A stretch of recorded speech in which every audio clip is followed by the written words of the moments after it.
Estudo Central é o estudo dirigido da Palavra de Deus, que é conduzido pela lição da Escola Sabatina, e nós estamos iniciando mais um trimestre, mais uma temporada de estudos, e você é nosso convidado para permanecer ao longo desses 13 sábados que vamos estudar na lição da Escola Sabatina a respeito do amor e também da justiça de Deus. Antes de nós entrarmos no nosso tema, gostaria de mandar aquele abraço especial para as pessoas que nos acompanham, que nos assistem e que também deixam as suas mensagens. Portanto, se você quiser receber um abraço no futuro, nas próximas lições, também deixa aqui seu comentário, conta pra gente se você está gostando, se não está gostando também, o que é que você está achando do estudo, e a gente vai ter uma alegria e o prazer de citar seu nome aqui nos próximos estudos. E hoje quem recebe o nosso abraço é o Luiz Ferreira, lá de Duque de Caxias, no Rio de Janeiro. Luiz, seja muito bem-vindo. Ao Joaquim também, Joaquim Santana, de Jaru, em Rondônia. Muito bem-vindo, Joaquim, e todos de Rondônia. O Carlos Alberto de Caxias, no Maranhão, olha os nossos irmãos do Maranhão também nos acompanhando. O Gilberto Martiniano, de Cuité, na Paraíba, olha, o pessoal da Paraíba também receba o nosso abraço. E a Helena, que nos assiste lá dos Estados Unidos, do Alabama. Não tenho aqui seu sobrenome, Helena, mas seja muito bem-vinda, obrigado pela mensagem que você deixou aqui pra gente, tá bom? Hoje nós temos a alegria de receber alguns amigos aqui. O evangelista Luiz Gonçalves, que cedeu um pouquinho do seu tempo para estar aqui com a gente. Seja muito bem-vindo, Luiz. Muito obrigado, Alex. É um prazer estar aqui do seu lado e é um prazer estar aqui novamente no Estudo Central. Abraço para você. Hoje nós vamos entrar num tema muito importante. Eu tenho certeza que todos seremos abençoados. Amém, amém. Seremos com certeza. Temos também a presença do pastor Elton Batista, o pastor Elton que é filho da nossa igreja adventista do Sétimo Dia Central de Sorocaba. Pastor Elton, seja muito bem-vindo. Você vem lá de Campo Grande, né, pastor? Isso. Muito obrigado, Alex, pela oportunidade de estarmos aqui, pelo convite. Olá, você que está assistindo também. Como é bom nós que moramos lá em Campo Grande, mas somos daqui, estarmos aqui no Estudo Central para compartilhar esse tema tão interessante e tão importante para a nossa vida. Amém, amém. Pastor, gostaria de pedir para que você ore para a gente iniciar então o nosso estudo, por favor. Vamos sim.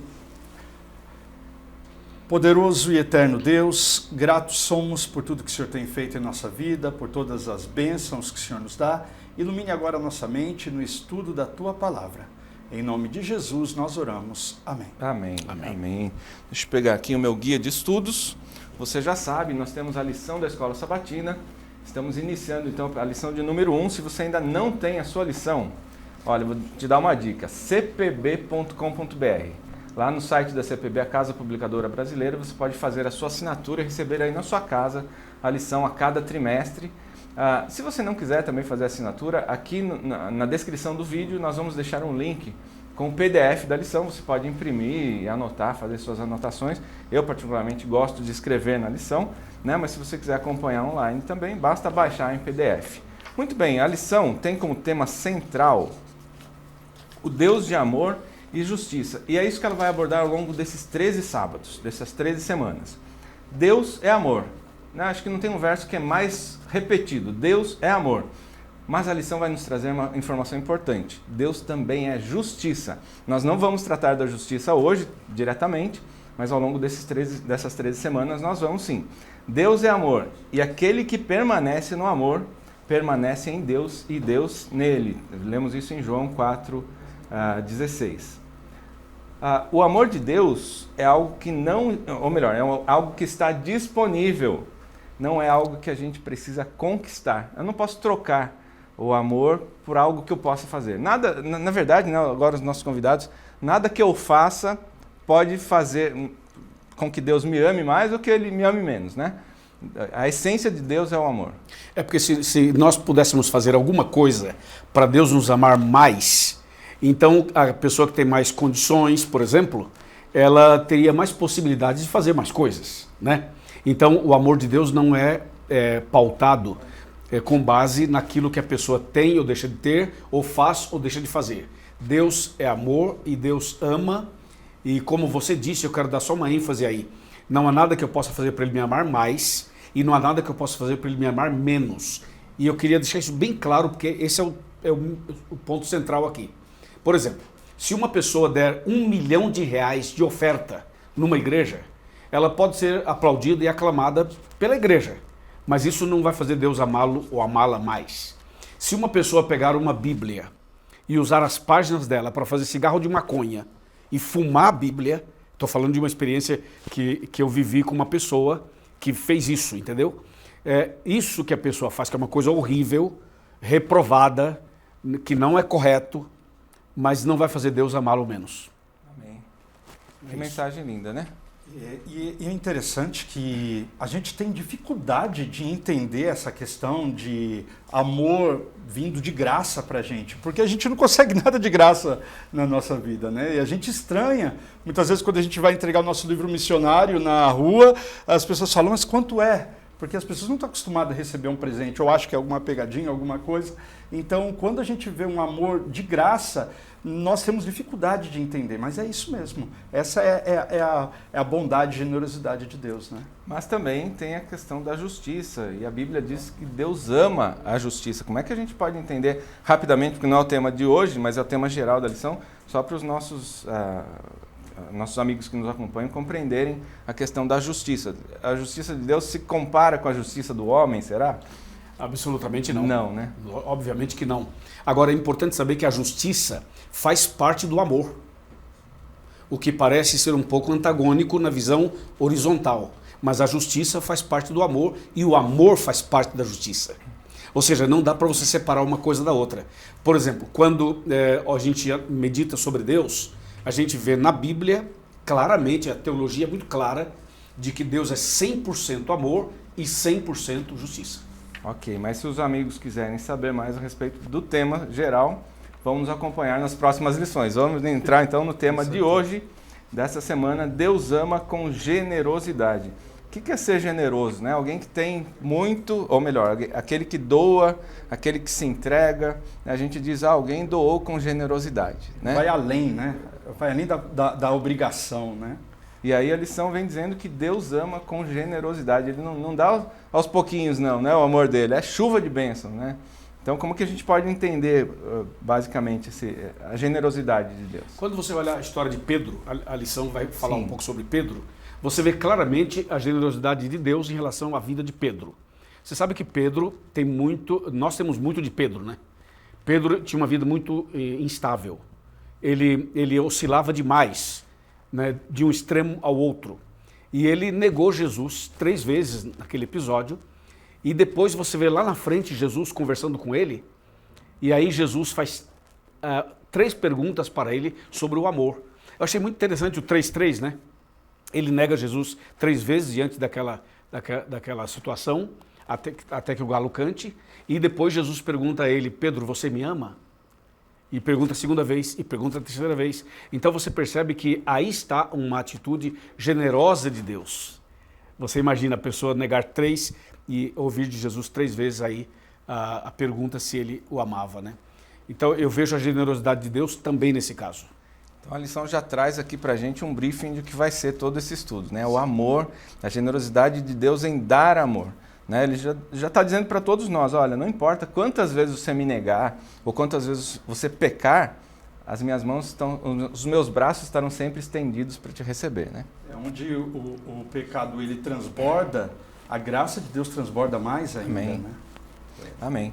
Muito bem, vamos para a lição de domingo, que nós temos uma situação aí, uma história, os israelitas, a história do povo de Deus, inclusive a nossa, né, como povo de Deus, é cheia de altos e baixos, né? Em determinado momento, Moisés se retirou para receber ali de Deus as orientações que deveria passar para o seu povo. Quando ele chega de volta ao acampamento, o povo havia feito um bezerro de ouro e estava adorando. Né? Eu não sei exatamente, não sei se vocês têm essa informação, quanto tempo ele ficou fora ali para o povo ter tempo de fazer um bezerro de ouro, passar a adorar. A impressão que eu tenho é que foi pouco tempo, né? Ou seja, o ser humano não precisa de muito tempo para se esquecer das coisas que Deus faz, né?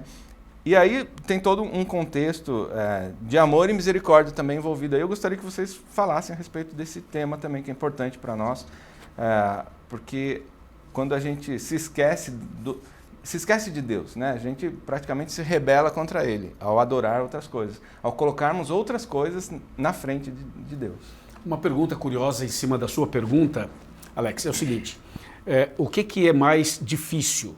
É mais difícil amar ou é mais difícil obedecer?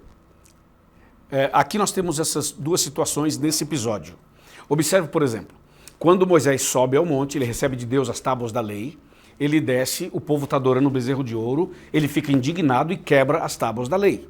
Mas se você observar na pergunta número 1, o texto que é citado aqui, que é Êxodo 33, de 15 a 22, você vai perceber que aqui Moisés, durante a caminhada, durante esse processo, ele pede para ver a face de Deus. Veja que curioso isso. Ele fala, Senhor, eu quero ver a tua face. E Deus explica para Moisés, fala, Moisés, você não pode ver minha face e viver. Se você me ver, você morre.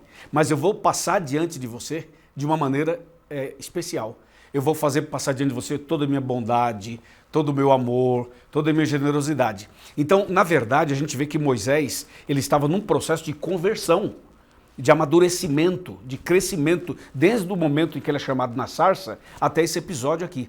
Nesse episódio do capítulo 33, eu vejo um Moisés mais maduro, mais íntimo de Deus, onde ele começa a entender mais profundamente quem é esse Deus de amor tão generoso, a tal ponto de escrever os 10 mandamentos de novo.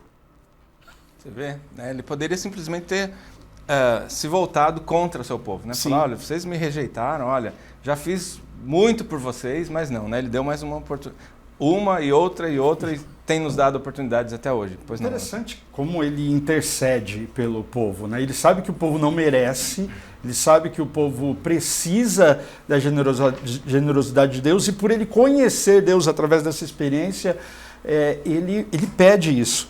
E Deus, ele responde falando assim, terei misericórdia de quem eu tiver misericórdia e me compadecerei de quem eu me compadecer. Ou seja, não quer dizer que Deus escolhe quem ele vai trazer essa misericórdia, mas quer dizer que aqueles que não merecem, eu vou dar misericórdia. Inclusive aqueles que não merecem. Inclusive né? aqueles que não Ou merecem. seja, todos os seres humanos. Né? Ninguém todos merece. Nós, né? Porque ninguém merece. Ninguém conquista o amor de Deus. O amor de Deus já está aí disponível. Vamos seguindo, então? Ele fala aqui a respeito do amor não correspondido. E esse é um tema bastante interessante, porque Oséias recebe uma missão, né? Uma ordem de Deus um tanto quanto estranha, né? Para se pensar somente na ordem, né? Claro que Deus tinha um objetivo por trás disso, e gostaria que vocês abordassem esse tema também. Oséias recebe uma ordem de Deus para se casar com uma pessoa de uma índole não muito boa, né? Uma meretriz, uma prostituta. E aí tem todo um desenrolar que Deus está passando uma mensagem para o seu povo com esse episódio. Eu gostaria da participação de vocês. Na pedagogia divina, nós vemos que Deus é um grande pedagogo. Ele mostra através de símbolos, ele mostra através de imagens, lições. E aqui nós vemos ele transformando a vida do profeta, de Oséias, pedindo para que através da vida dele, ele demonstre o caráter de Deus e mostre o amor de Deus. Então ele pede para Oséias casar com uma mulher infiel, uma mulher de índole duvidosa. E agora, através disso, Deus ele vai demonstrar, da mesma maneira que Oséias vai lá e perdoa essa mulher, da mesma maneira que ele vai lá e assume filhos que não são dele, da mesma maneira Deus ele acolhe o povo que estava indo para outros lados, estava adorando outros deuses, estava confiando em outros reinos, estava confiando em poderes humanos, do que confiando no próprio Deus. Então ele usa a história de Oséias, ele usa a vida de Oséias para mostrar o amor dele, a misericórdia dele que ele tem por nós, que muitas vezes somos rebeldes, mas mesmo assim ele vai lá, nos acolhe, nos dá chance. Essa é uma história incrível, né? É uma história dificilmente entra na nossa cabeça assim, totalmente. Por quê? O pastor Elton estava comentando sobre a experiência de Oséias e da esposa dele. O detalhe aqui é o seguinte, essa esposa representa quem? A igreja. E Oséias, Cristo. Não é fácil você perdoar a pessoa várias vezes, caindo no mesmo erro. E você vê que nesse episódio, Deus orienta Oséias a perdoar e a receber a mulher dele, ela tendo cometido o mesmo erro várias vezes.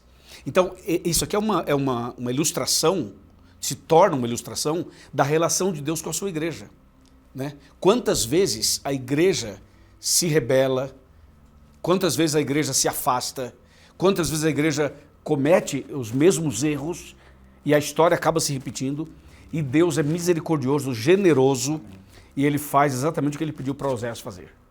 E aí a gente vê pela história, né, que Deus inverte, né? Em algum momento ele fala, ó, esse filho vai se chamar não meu povo. Mais para frente ele fala, não, agora esse é o meu povo, agora é o meu povo.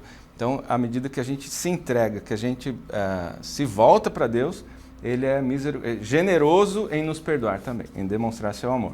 A gente precisa andar aqui com os nossos temas. Na verdade, para cada dia da semana tem um tema diferente que, se a gente for falar aqui, a gente segue. Tinha que ser um programa para cada dia. Exatamente. Eu vou pedir para a gente passar para a lição de quarta-feira, e o Elton gostaria de dar né, já me pediu, olha, quero um tempinho para falar a respeito da lição de quarta-feira. Vamos lá, por favor, Elton. Ok. A lição de quarta-feira... Pastor Elton, desculpe. Tanto faz. A lição de quarta-feira, ela comenta sobre Mateus 22, onde fala, verso 14, né? Muitos são chamados, mas poucos são os escolhidos. Existe um grande debate, na internet você vai ver um debate entre calvinistas e arminianos sobre a questão da predestinação, sobre a eleição divina. E a palavra aqui, no original, ela tem esse sentido de eleito. E eu já ouvi várias pessoas, até no púlpito, em vários lugares, dizendo que para ir contra a ideia da predestinação, falando assim, todos nós somos eleitos para a salvação. Mas quando a gente vê na Bíblia, essa palavra eleito ou escolhido nunca é dito para os incrédulos, sempre são para aqueles que creem. Então, os eleitos são, sim, aqueles que creem. Mas há uma diferença entre provisão e eleição. A provisão é para todos, para crentes e não crentes. A provisão, o plano de salvação. Mas a eleição é somente para aqueles que creem. Então, a ideia de sermos eleitos não quer dizer que Deus ele escolhe uns para se perder e uns para ser salvos. Não é isso.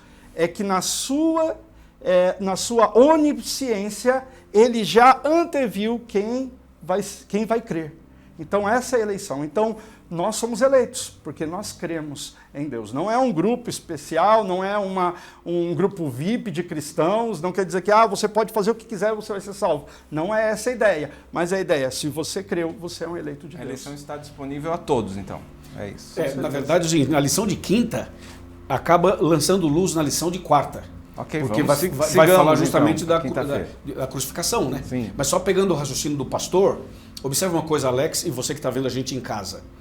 Quando fala assim, muitos são chamados e poucos escolhidos, essa expressão escolhidos, na visão humana, é assim, eu escolho você, mas não escolho ele. Eu escolho ela, mas não escolho ele. Assim, é como se eu estivesse fazendo acepção de pessoas. Por que eu escolho essa pessoa e não escolho aquela? Baseado em quê? Então, mas não é essa a ideia bíblica. Quem são os escolhidos por Deus, biblicamente falando? São aqueles que escolhem a salvação. Os escolhidos são os que escolhem a salvação.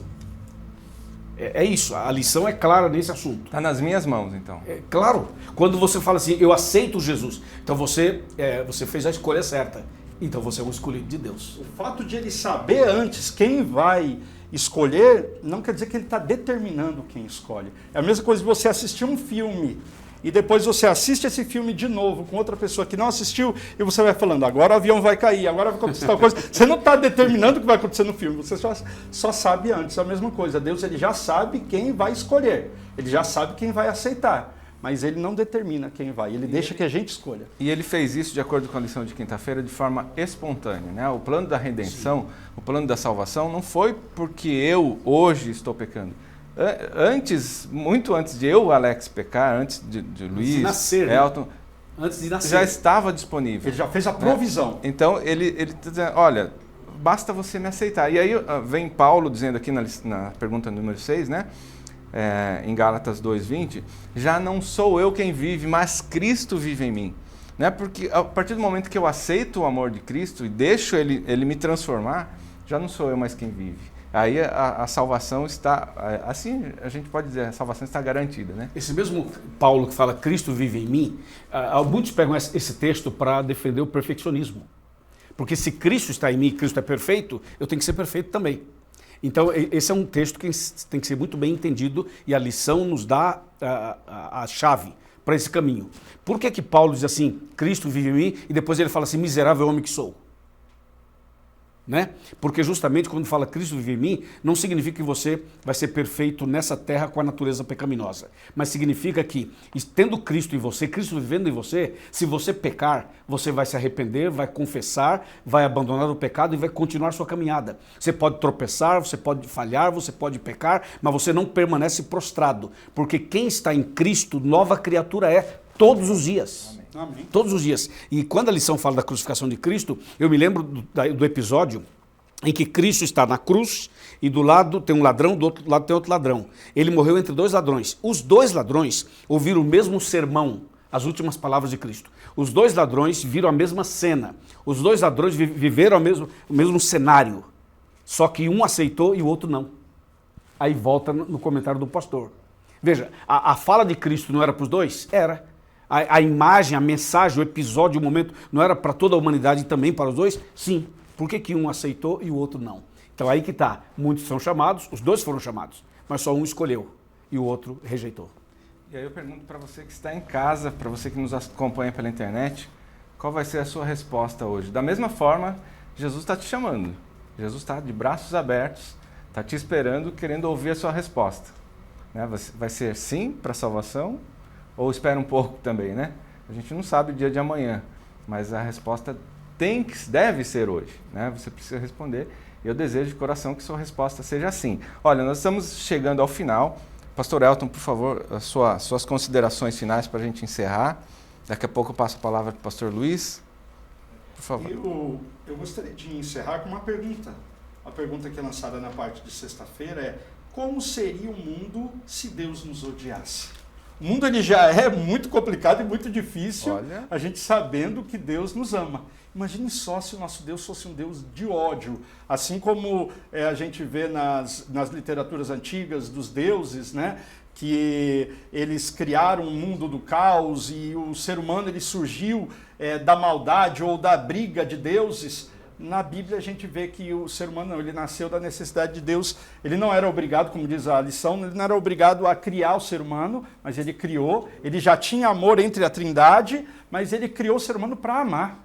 Diferente dos deuses antigos que criavam o homem para ser o escravo dele, Deus ele criou a gente para amar.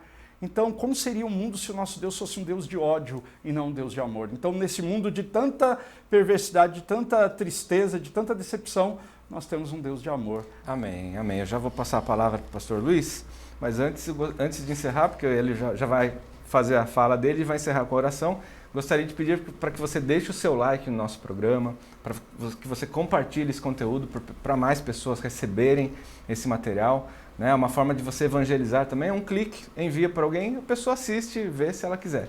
Né? Mas a mensagem vai ser dada. E se você não faz parte da nossa grande família, como eu costumo dizer aqui no YouTube, clica aí também e se inscreva no nosso canal. Pastor Luiz, por favor, as considerações finais e a oração ao final. Muito obrigado mais uma vez pela sua presença, Pastor Luiz, Pastor Elton também. Muito obrigado, Alex. Prazer é meu. Obrigado, Pastor Elton, estar aqui. Meu amigo e minha amiga, esse é o momento para a gente encerrar. E eu queria encerrar com o título da lição desta semana. Deus ama com generosidade. Presta bem atenção, é a hora do chega mais perto. Quantas vezes você já pecou? E quantas vezes você foi a Deus em nome de Cristo e confessou seus pecados e pediu perdão? Talvez você lembre, talvez você não lembre. Mas isso mostra a generosidade de Deus. Você pode ver como Deus é generoso em outros episódios também. Por exemplo, Deus dá o sol para o justo e para o injusto. Deus dá chuva para o fiel e para o infiel. Deus dá vida para quem o ama e para quem não o ama e nem o conhece. É um Deus generoso. Esse Deus maravilhoso não somente demonstrou sua generosidade na criação e nem com a vinda de Cristo, e nem também com a natureza e o cuidado diário, mas ele tem demonstrado a generosidade na sua e na minha vida quando ele nos aceita todos os dias. Então eu quero convidar você a ir a Deus em nome de Cristo, todos os dias. Se você errou, começa de novo. Se você falhou, começa de novo. Se está difícil, não desista, mesmo estando difícil. Se você diz assim, mas já tentei várias vezes e não consegui, tenta mais uma vez. Deus é tão generoso, tão misericordioso, que Ele está pronto a receber você, perdoar você e te dar um novo coração. Claro que Deus é justo também, e Ele vai manifestar a sua justiça da maneira certa e na hora certa. Mas hoje a graça está disponível. Hoje Cristo intercede por você. Hoje esse Deus maravilhoso de amor e generoso está de braços abertos para receber a senhora, o senhor, a sua família, a sua casa. Aceita Cristo. Vem para o Estudo Central. Venha conhecer a Igreja Adventista do Sétimo Dia Central de Sorocaba e venha viver uma experiência sobrenatural com esse Deus. Amém. Agora vamos orar. Oremos. Senhor, nosso Deus e nosso Pai, obrigado pela mensagem de hoje, por essa lição tão profunda da Tua Palavra. Obrigado por ser um Deus de amor e de justiça e por ser um Deus tão generoso que nos dá sempre uma nova chance. Entregamos em Tuas mãos cada pessoa que está aqui conosco, em nome de Jesus. Amém.